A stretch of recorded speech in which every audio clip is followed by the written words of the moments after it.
चलिए खबरों में आगे बढ़ते हुए हिंदी खबर पर बातचीत करने के लिए सुधाकर सिंह हमारे साथ जुड़ गए हैं। बहुत बहुत स्वागत करते हैं सुधाकर सिंह जी आपका हिंदी खबर पर। नमस्कार जी सर, आपका हिंदी खबर पर स्वागत है। आपको बहुत धन्यवाद। जी सर, आपसे समझना चाहेंगे सबसे पहले वर्तमान स्थिति को लेकर, जिस तरह से अभी आप हालात देख रहे हैं सर, 5वां लॉकडाउन कह दें या फिर यूं कहें कि कई सारी चीजें अनलॉक की गई, कैसे इस तस्वीर को देखते हैं सर आप? अनलॉक कोई उपाय नहीं था। जो वर्तमान परिस्थिति पूरे देश भर में और राज्य बिहार राज्य में उभरी है जी, इसका समाधान अनलॉक नहीं था।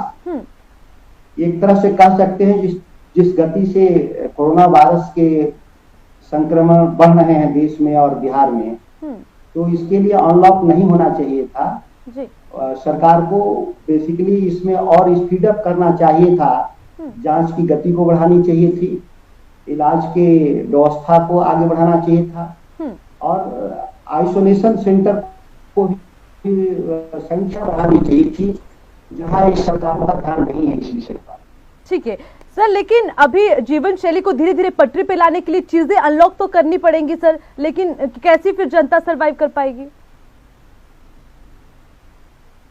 जीवन पटरी पर मतलब जब भी कोई इसे रोग पैदा होता है, जैसे कि मान लिया गया है, हमारे सभी पेशेवर डॉक्टर देश के कह रहे हैं कि यह कोरोना वायरस जाने वाला वायरस नहीं है, बेसिकली अपने जीवन शैली में बदलाव लाना है। ठीक है।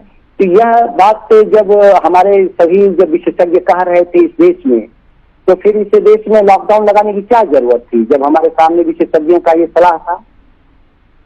ठीक है सर, ये सवाल आपका लाजमी है करना, क्योंकि बहुत सारी चीजें देखनी होंगी, लेकिन सर कहीं ना कहीं केंद्र सरकार ने राज्य सरकार को ये फैसला सौंपा, तो राज्य सरकार को आप सक्षम नहीं मानते? क्योंकि सर उनकी ओर से अब तो फैसले लिए जा रखे हैं, क्योंकि वर्तमान स्थिति को वो बेहतर समझते हैं सर।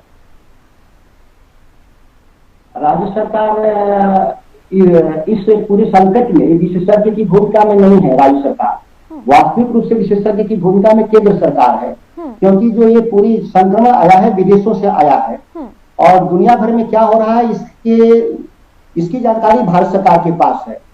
वास्तविक रूप से अपनी समस्याओं को टालने का एक रास्ता निकालना चाहती है भारत सरकार कि राज्य जाने, राज्यों के पास जो साधनों की जो कमी है वह कृत्रिम ये समस्या है, क्योंकि भारत सरकार लेकिन केंद्र सरकार तो पहले फैसले ले रहा था जा रही है कि बाहर सामान जाएगा। स्वास्थ्य की जो हमारी सुविधाएं, हमारे पास वेंटिलेटर की सुविधाएं हैं, आईसीयू बेड की सुविधाएं हैं।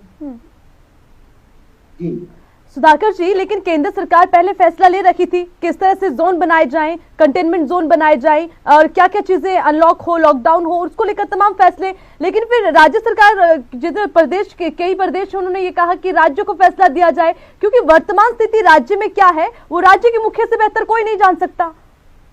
मैं बिहार के बारे में आपको बता रहा हूँ। बताएं सर, बताएं। हमारे मुख्यमंत्री जी लगातार बिहार के मुख्यमंत्री जी जो बिहार में जो डबल इंजन की सरकार है उसके मुख्यमंत्री जी प्रधानमंत्री के सामने पिछले 3-4 बैठकों में कहा कि हमको आईसीयू बेड चाहिए, हमको मुझे वेंटिलेटर चाहिए और जांच के लिए किट चाहिए और जिस मात्रा में चाहिए वो मात्रा का 10वां हिस्सा भी बिहार को नहीं मिला। मुख्यमंत्री जी स्वीकार कर रहे हैं और दोनों की सरकार भी एक ही है, भाजपा और जदयू सरकार अकेले चला रही है। तो नीतीश कुमार ये आरोप लगाने के लिए केंद्र पर यह बात उन्होंने नहीं कहा होगा, लेकिन उनकी जो समस्या है कि बिहार कैसे इस संकट से निकले, उसके लिए न्यूनतम जो जरूरत है तो वो मांग रहे हैं केंद्र सरकार से और केंद्र सरकार देना नहीं चाहती है। ठीक है, तो सर इस वक्त अगर आपकी ही बात की जाए, हम अगर रामगढ़ की बात करते हैं सर, आप वहां पर कैसी स्थिति अभी देखते हैं? सक्षम है तमाम सुविधाओं को उपलब्ध करवाने में? हम देखिए सबसे बड़ा चीज है जहाँ हम रामगढ़ बैठे हैं वह जीटी रोड NH2 पर है। ये मेरा विधानसभा और मेरा जिला, जहाँ से उत्तर भारत, दक्षिण भारत और पश्चिम भारत को पूर्वोत्तर भारत और पूर्वी भारत से जोड़ता है। NH2 पे जहाँ हम हैं, जहाँ लाखों माइग्रेंट प्रवासी प्रतिदिन आते हैं और आगे अपने दूसरे जिला में या आगे उड़ीसा, बंगाल और झारखंड जाते हैं। तो यहाँ की तो इतनी लचर व्यवस्था थी कि यहाँ तो कोई सोशल डिस्टेंसिंग का पालन नहीं हो रहा था, जो न्यूनतम जो हेल्थ चेकअप होना चाहिए वो व्यवस्थाएं नहीं थी। जहां लाखों माइग्रेंट, शायद इस देश में कोई ऐसा जंक्शन पॉइंट नहीं है जहां इतने माइग्रेंट एक साथ आते रहे हों। पूरे देश की मैं बात कर रहा हूँ। दिल्ली में, बॉम्बे में भी उतना लोग नहीं जुटते थे जितना हमारे करनासा जो चेक पोस्ट है वहां पर ये लोग जुटते थे। वहां लचर व्यवस्था थी, सरकारें व्यवस्था देना नहीं चाहती थी। तो सर कहीं ना कहीं अगर केंद्र सरकार की बात करें, चलिए सर पूरे भारत के लिए ये जिम्मेदारी बनती है, लेकिन राज्य सरकार और वहां पर जो जनप्रतिनिधि है उनकी भी तो जनता के प्रति कुछ जिम्मेदारी होगी ना सर, या फिर सारा ठिकरा केंद्र सरकार पर थोपा जाए? केंद्र वालों की ही सरकार है बिहार में। आप जानिए, बिहार में कोई दूसरे की सरकार नहीं है। ये बिहार में भी केंद्र वालों की ही सरकार, उन्हीं की पार्टी के लोग यहाँ बिहार में सरकार चलाते हैं। जनप्रतिनिधि भी उन्हीं के पार्टी के लोग हैं यहाँ। सर वही बात मैं आपसे कह रही हूँ कि जहां पर आपकी बात को मैं समझ गई हूँ सर, जो केंद्र सरकार है उन्हीं की सरकार वहां पे भी है, उनकी जिम्मेदारी बनती है, लेकिन कहीं ना कहीं अगर काम नहीं हो रखे सर, आपको लगता है खामियां हैं और सही फैसले नहीं लिए जा रहे, तो विपक्ष भी तो अपनी जिम्मेदारी निभाएगा सर। विपक्ष के तौर पर तो हम लोगों ने देश में पहला हमारे नेता थे तेजस्वी यादव जी, जिन्होंने कहा कि अगर बिहार सरकार के पास साधनों की कमी हो बस ले लीजिए। हम लोगों ने कहा कि अगर ट्रेन की कमी, ट्रेन के पैसे नहीं हो तो 50 ट्रेन का भाड़ा हमसे ले लीजिए। ठीक है। हमने यहाँ कहा कि हमारे जो विपक्ष के जो मेरे नेता हैं उनके नेतृत्व में हमारे 81 एमएलए हैं, उन्होंने अपना तनख्वाह सरेंडर कर दिया बिहार सरकार को कि यह भी रख लीजिए।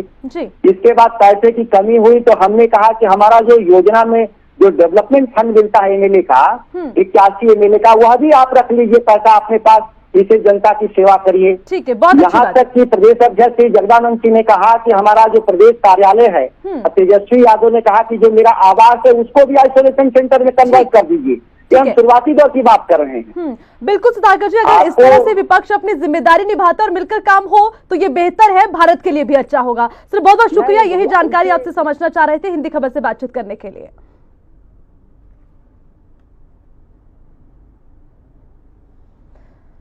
तो चलिए खबरों में आगे बढ़ते हुए अब रायपुर से एक और अहम। घंटी का बटन दबाइए और हिंदी खबर से जुड़ जाइए।